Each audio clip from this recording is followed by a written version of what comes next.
why Labour voters of a Muslim persuasion are losing faith or have lost faith in Keir Starmer. Let's start with Sara, who's in Hounslow. Sara, what would you like to say? Hiya. Hello. Excuse me.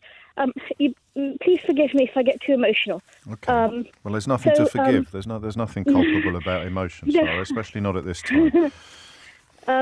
So I have been a lifelong supporter of the Labour Party. I'm a little bit younger than you, and always voted Labour day one. Always been passionate about politics since I did politics in A-levels, and I seriously disliked the Tories till Cameron. Okay. And then after that, I hate them. I hate them with passion, this new lot. And Yes.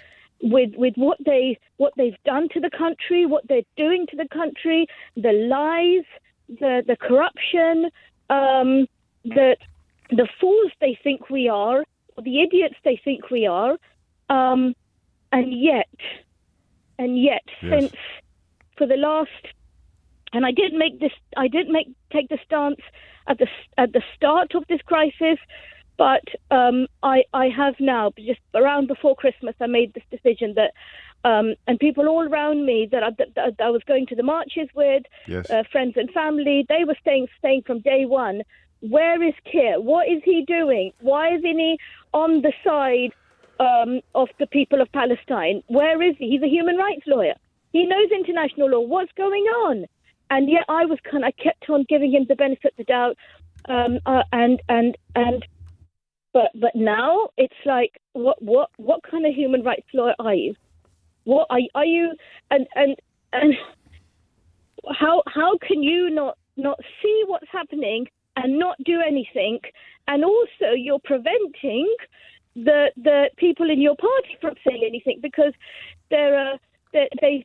different people were saying supportive things before, and now they've changed their stance, and now they're just quiet, or now it's just, what does Israel have on him that he cannot see humanity?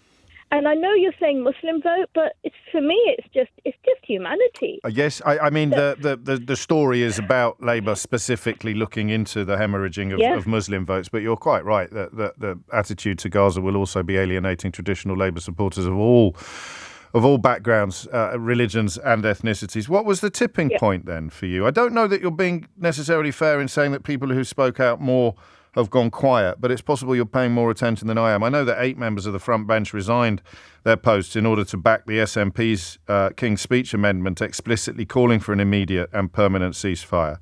If he did that now, would it be too late? No. No. No, because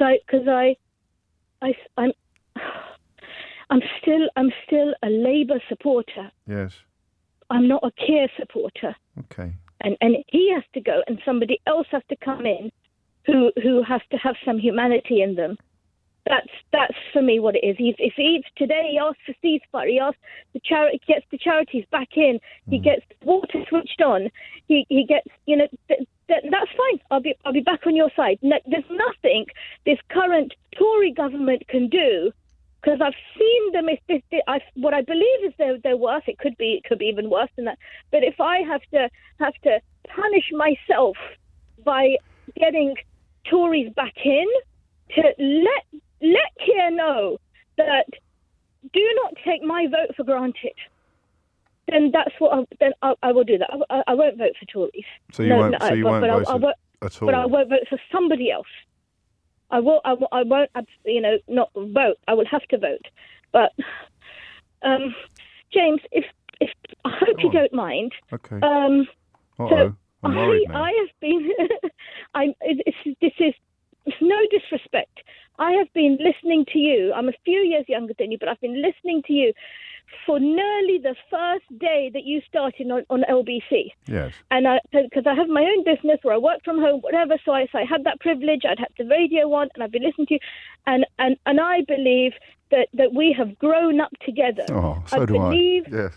I know there's a but coming, but I'm going to enjoy these words while they last. Okay, so. we were idiots in our 20s, but we have grown up, and we have grown, and we have learnt, and we have witnessed and reflected, and we're growing, and I believe we've done that together. But here it is. I believe you're often late to the game. Now, whether you're, I don't know what's in your heart. I don't know you, but there's so many things where you will believe something, then you change. Be it Boris. No, Brexit. Never. No. I'm not having that. You were a Boris supporter. No, I wasn't. I was not a Boris supporter. I voted for him to be mayor of London in 2008, and 2 weeks later, two weeks later, he came on the programme and absolutely disgraced himself. It went so badly that his own team said he could never come back on again. And if you think back to 2008, I voted for someone who was quite funny on the television against Ken Livingstone, who was losing the plot. I always found him despicable. That's fine, but you were paying more attention than I was, so I'm not having that. And I certainly never changed my mind on Brexit, so I'm not having that. Brexit, gloves are off now, mate. I'm not having that either. No. So absolutely ridiculous. I'm James O''Brexit. I'm the most anti-Brexit person in the country. You became Mr. Brexit. You weren't from the start. You always said, "Oh, is it this or is it that?" Well, I have to do that, not least because I was trying to juggle two balls and work for the BBC at the same time as well. But as soon as it became clear that they were going to let racism take us out of the single market because it was the only way you could stop freedom of movement, I was in the front line. You could if you came to that. I didn't come to that Jeremy conclusion. Hunt. No, because they didn't do it. Because until Theresa May announced those red lines, it wasn't actually a matter of fact that they were going to do the really stupid stuff. So I'm not having that either. Carry on. Jeremy Hunt, what are you going to say about him? You used to like him. They didn't realise what he was. Who? I used to like who?